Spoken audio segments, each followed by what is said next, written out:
Lorsque l'épidémie de SRAS a frappé Toronto, un autre type d'épidémie a eu lieu, une fièvre médiatique. Le SRAS dominait les nouvelles alors que ce mystérieux virus se propageait. Les réseaux diffusaient des conférences de presse quotidiennes avec des docteurs, des responsables de la santé publique et des messages contradictoires. Les journaux publiaient jusqu'à 25 articles par jour au sujet du SRAS. La presse parlait souvent de la Chine comme étant l'endroit où provenait la maladie. L'image de personnes d'origine asiatique portant des masques chirurgicaux s'est imprégnée dans l'esprit des gens comme le symbole du SRAS. Cette tornade d'images et de titres alarmants laissait entrevoir de la panique et de la confusion autour des faits entourant l'épidémie. Le lien établi par les médias entre le SRAS et la Chine a entraîné de la peur et de la discrimination envers les communautés asiatiques de Toronto. Mais ces images de foule masquées provenaient de l'Asie et non du Canada. L'épidémie de Toronto se déroulait en majeure partie dans les hôpitaux, où les personnes âgées, les personnes malades et les travailleurs du milieu de la santé étaient les plus à risque. Il y a eu 438 cas probables au Canada et 44 décès. L'épidémie a été contenue après quelques mois. Pendant ces quelques mois, le volume de nouvelles sur le sujet était accablant. Le public se noyait dans une surcharge d'informations. Plusieurs personnes ne lisaient plus que les gros titres, ce qui ne faisait qu'aggraver la panique généralisée reliée au SRAS. Les faits sont importants, mais le contexte l'est aussi. Aujourd'hui, les nouvelles sont transmises encore plus rapidement. Il est plus important que jamais de regarder au-delà des gros titres et pièges à clics afin de trouver les faits, le contexte et l'histoire dans son ensemble, en temps de crise et de peur. Remettez toujours en question ce que vous voyez, entendez et lisez. Pensez de façon critique aux messages qui tentent d'attirer votre attention.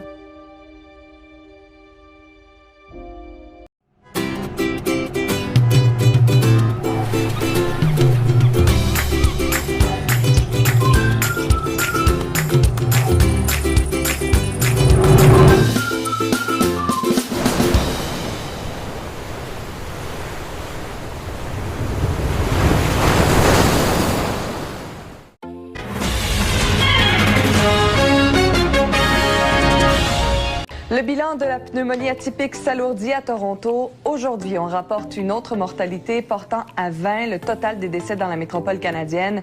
Du côté de l'Asie, le syndrome respiratoire aigu sévère a fait une douzaine de nouveaux décès. André Ducharme. La pneumonie atypique a fait une 20e victime à Toronto.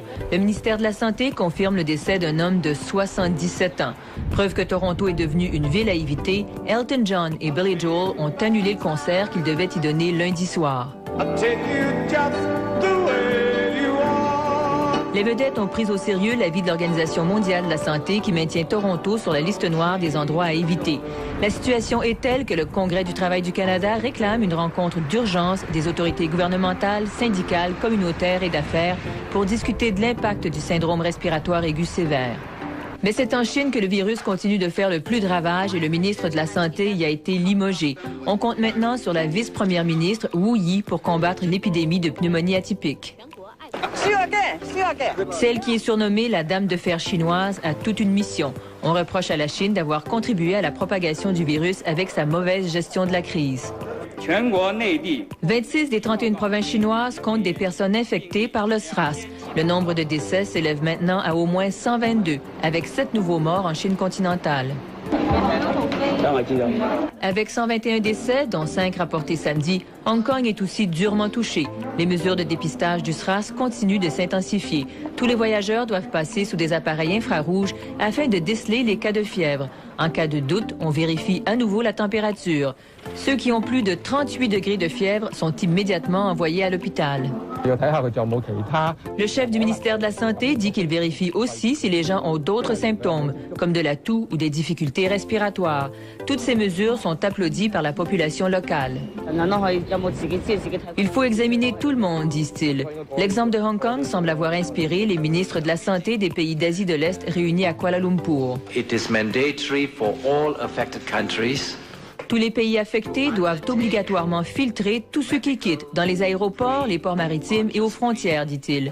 Le SRAS a déjà fait plus de 290 morts et infecté près de 5000 personnes à travers le monde. André Ducharme, TVA, à Montréal.